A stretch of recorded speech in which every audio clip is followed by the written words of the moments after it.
The image I'm demonstrating you today is from a photograph that I've taken of a hellebore or a Christmas rose. This is a nice way to show painting a white flower with this technique of working with wax crayons and ink. I've done the initial drawing and I'm now going to show you how I ink the outline, and it's going to be nice sketchy loose lines.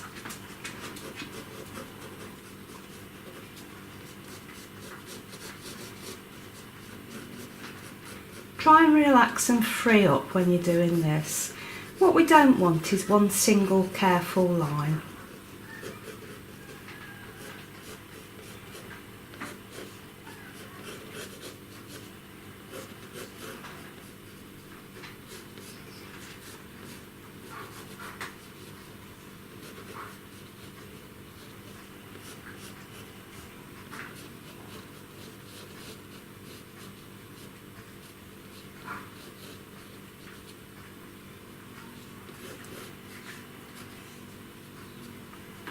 For the centre of the flower and the stamens, we can see there's a nice little pattern of more anthers ready to come out. So I'm just going to do like a little pattern to indicate those in the ink. And then with these beautiful stamens, there's like a circle of the outer ones, and then the ones that are just coming over to come out, you see the ends of those that are a bit closer to the centre. So I'm just going to do like an impressionistic sort of and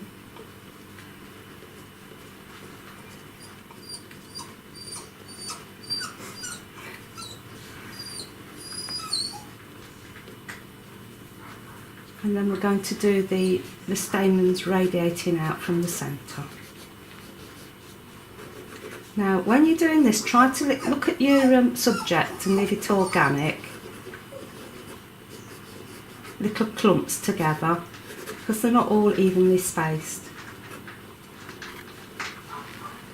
See, I'm now putting some of the ends of the anthers a bit further towards the centre, showing the ones that haven't completely come out.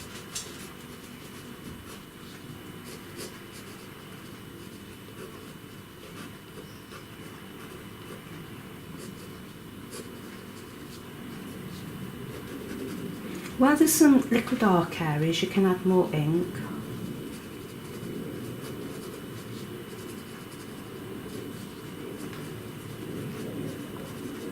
And basically that's enough ink for now. What I'm going to do is rub out my pencil lines.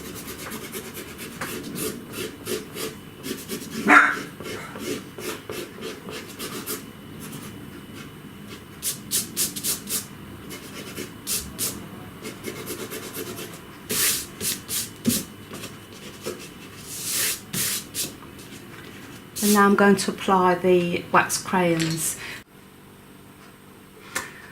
Okay, we can apply the wax now, and remember with your wax crayons, test your colours first on a piece of paper, because they do look a bit different to when in the stick as to when they're on the paper. I'm going to add some of this lovely bright yellow now. Now the yellow I'm going to use for the stamens, for the end bits where the pollen is, as well as the kind of stalk bit that they're on. And don't worry about it being exactly on your ink.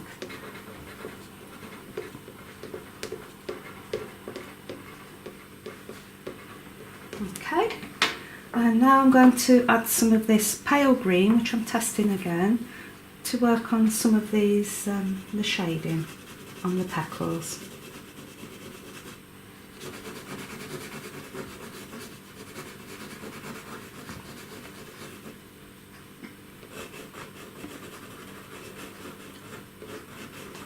Try and use your shading to go in the same direction as the colours on the petals.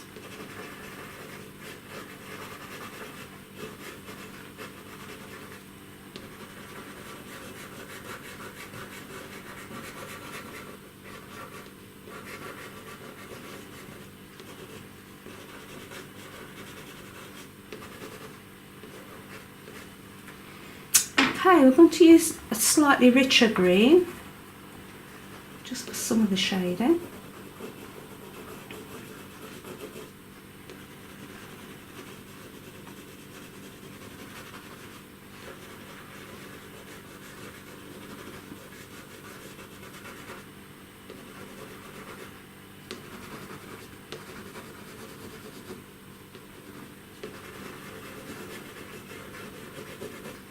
And now we're about to apply the white wax, or a candle will do. We're using the white wax to produce the white areas on the petals. So where you want it white and bright, you apply the wax. It's nice to do it in a motion slightly circular, just to fill the big areas in. And then when you've got some shading at a certain shape, you can go in the same direction with the wax.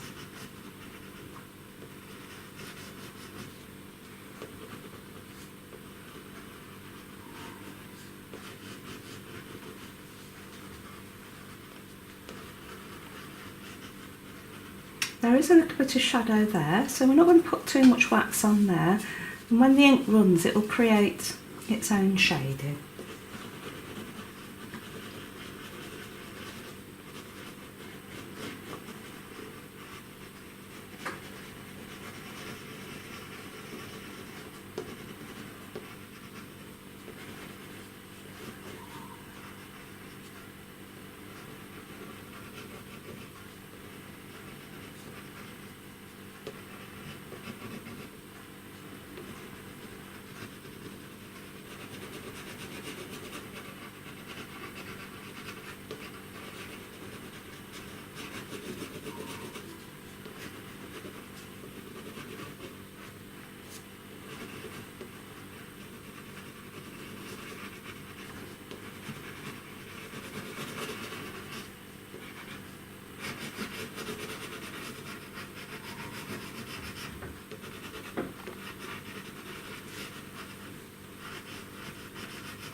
Okay, we're going to put some white in the middle, and then we're going to add some white stamens.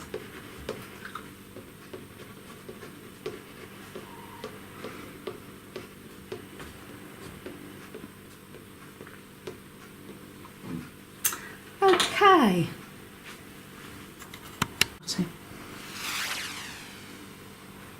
Okay, we've done all the wax and the ink.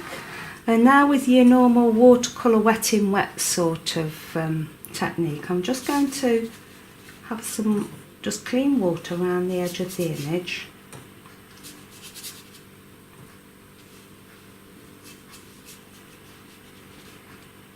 And then very gently I'm just going to work in and touch the ink, let it flow.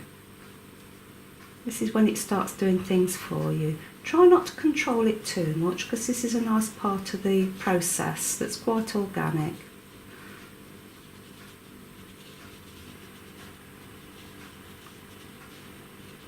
I'm leaving little spots of white there because I rather like that with the watercolour technique. And then as I bring the colour over, you can see where the texture of the paper, where the wax has taken, and where the ink can run in the deeper layers of the paper, leaving a lovely texture for the shading.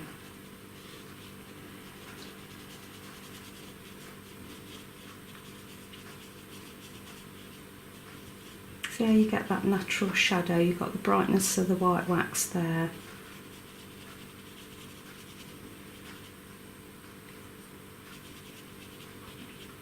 And then we can work into the centre, sort of activating the lovely darks that we get.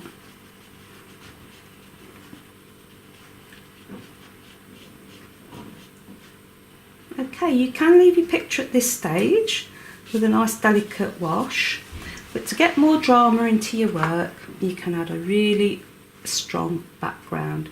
Test your colour first. This is just Payne's Grey, and I'm just going to work around the edge and let it run into the background.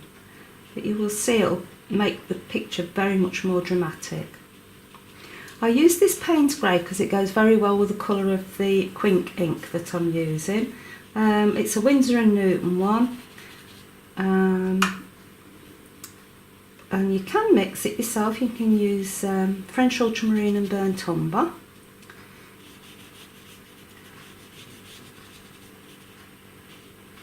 I think I'm going to leave it a bit more delicate at the top, and then towards the bottom of the picture, to give it more weight, I'll add some stronger pigment.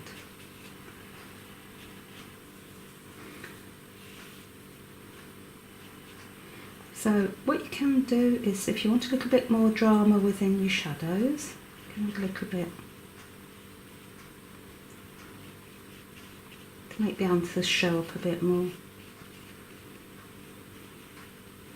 I'll just rinse the brush out and use a clean brush just to soften some of the harder edges that you may not want. And there you go, your Christmas rose.